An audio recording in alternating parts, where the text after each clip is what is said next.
Hello everyone, कैसे हैं आप। आई होप कि आप अच्छे होंगे। तो रेसिपी देख के आप पहचान गए होंगे कि आज हम क्या बनाएंगे। आज हम बनाने वाले हैं गुलाब जामुन। तो चलिए शुरू करते हैं बनाना। और इसके लिए मैंने लिया है बाज़ार का 1 कटोरी मावा। और ये मावा थोड़ा फ्रीज में रख दिया था तो इस वजह से खिला खिला हो रहा है। अब हम इसे एक परात थाली में निकाल लेंगे।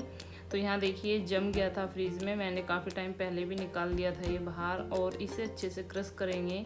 तो इस तरह से हम इसे एक डो की फॉर्म में लाने की कोशिश करेंगे। और अब हम इसे हाथ के जो हथेली वाला भाग होता है उससे अच्छे से मैश करेंगे। इसे हमें रगड़ते रहना है जब तक कि ये एक अच्छे से फॉर्म में ना आ जाए और इसमें मॉइस्चर ना आ जाए। अगर घर का मावा होता है तो इतनी मेहनत नहीं करनी होती है, उसमें चिकनाई बहुत होती है। ये था मेरे पास बाज़ार का मावा और वैसे भी इसे 2 दिन फ्रीज में रखे हुए हो गया था। तो यहाँ देखिए इसे हम एक डोसी फॉर्म में लाए हैं, थोड़ा ही हुआ है अभी ये। और इसे रख देंगे और इसमें डालेंगे हम फूल मैदा। तो यहाँ मैंने 1 कटोरी मावा लिया था और इसमें मैंने 4 चम्मच फूल मैदा पहले ऐड करी है। ज़रूरत होगी तो हम उसमें बाद में ऐड करेंगे। और इस तरह से अब इसे हम दोनों को अच्छे से मिक्स कर लेंगे। तो फूल मैदा इसमें कमी लगती है, ज़्यादा की ज़रूरत नहीं होती है। अगर मॉइस्चर ज़्यादा है तो ज़्यादा फूल मैदा लगेगी और कम है तो कम फूल मैदा लगेगी।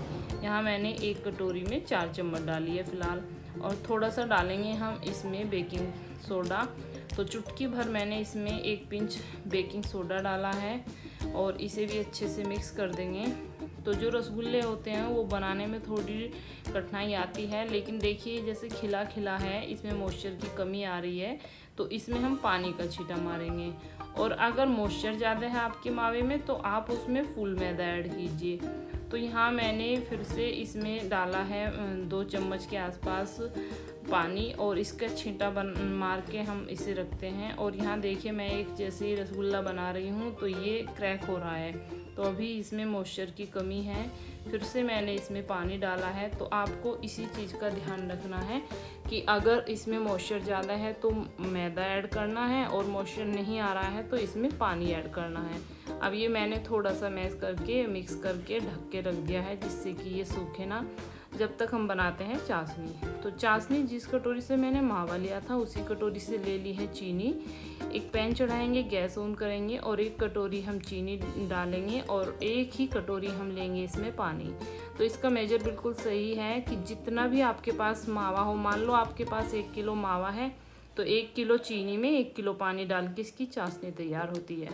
तो इस तरह से इसे चलाते हुए हम चीनी को अच्छे से घोल लेंगे। और इसमें मैंने 2 कुटी हुई इलायची डाल दी है। ऑप्शनल है, आप डाल भी सकते हैं या स्किप कर सकते हैं। तो देखिए चीनी भी अच्छे से मेल्ट हो गई है और इसे अच्छे से उबाल आने देंगे। तो इसे हमें ज़्यादा नहीं पकाना होता, बस चिपचिपी सी हमें ये चाशनी रखनी होती है। कोई तार की चाशनी नहीं ज़रूरत होती है इसमें। तो बस इस तरह की ये चिपचिपी हमारी चाशनी तैयार हो गई है बनके।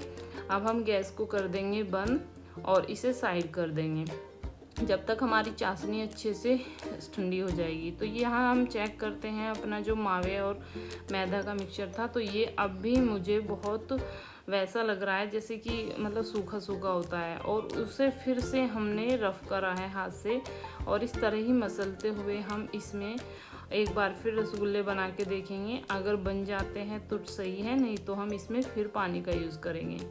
तो अगर मॉइस्चर नहीं है मावे में, मैं आपको बार बार यही बात कह रही हूँ, तो आप इसमें थोड़ा थोड़ा पानी ऐड करते जाएं और रसगुल्ला बना के देखिए।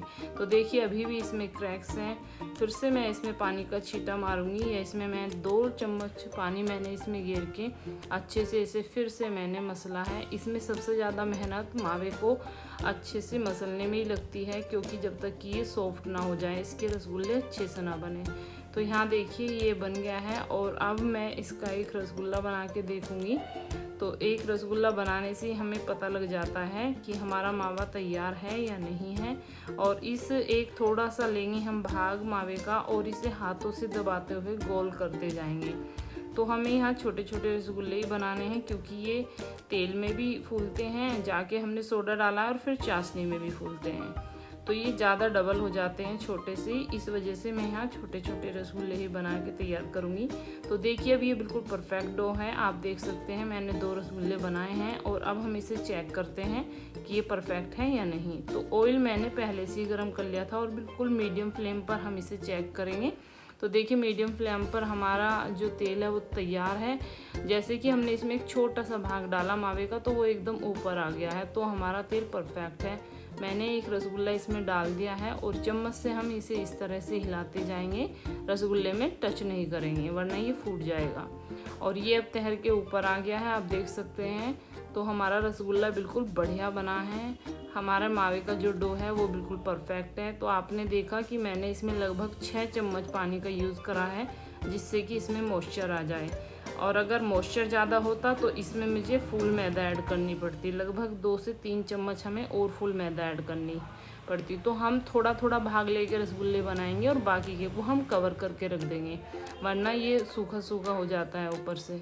तो यहाँ देखिए मैं इसे रसगुल्ले को बना रही हूँ और पहला रसगुल्ला हम चेक कर लेते हैं।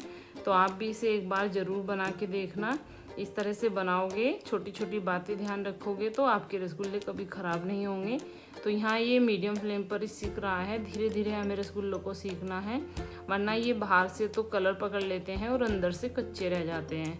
तो देखिए मैं चम्मच से इस तरह से तेल को हिला रही हूँ, या आप किसी कपड़े से कढ़ाई पकड़ के आराम से हिला सकते हैं। तो रसगुल्ला आप देख सकते हैं बिल्कुल परफेक्ट बना है। अब हम बाकी के रसगुल्ले भी इसमें डाल देंगे और तेल को हमने ठंडा किया था और मीडियम फ्लेम पर हम इन्हें सेकेंगे।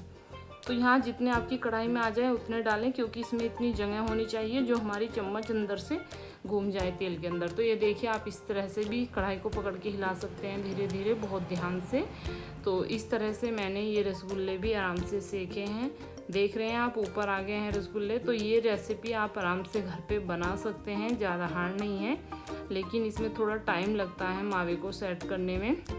तो यहाँ देखिए ये अच्छे से कलर आना लगा है और खुद ही पलट रहे हैं ये। तो इस तरह से आप एक बार ज़रूर बनाना, और अगर आपको ये रेसिपी पसंद आए तो मेरी वीडियो को ज़रूर लाइक करना। तो यहाँ देखिए बातों बातों में ये हमारे रसगुल्ले बढ़िया से हो गए हैं तैयार, और कलर भी बहुत अच्छा आया है। अब हम इन्हें निकाल लेंगे और ठंडा होने के लिए रख देंगे। तो जब हमारी चाशनी गुनगुनी होती है और रसगुल्ले गर्म होते हैं तब हम इसमें डालते हैं।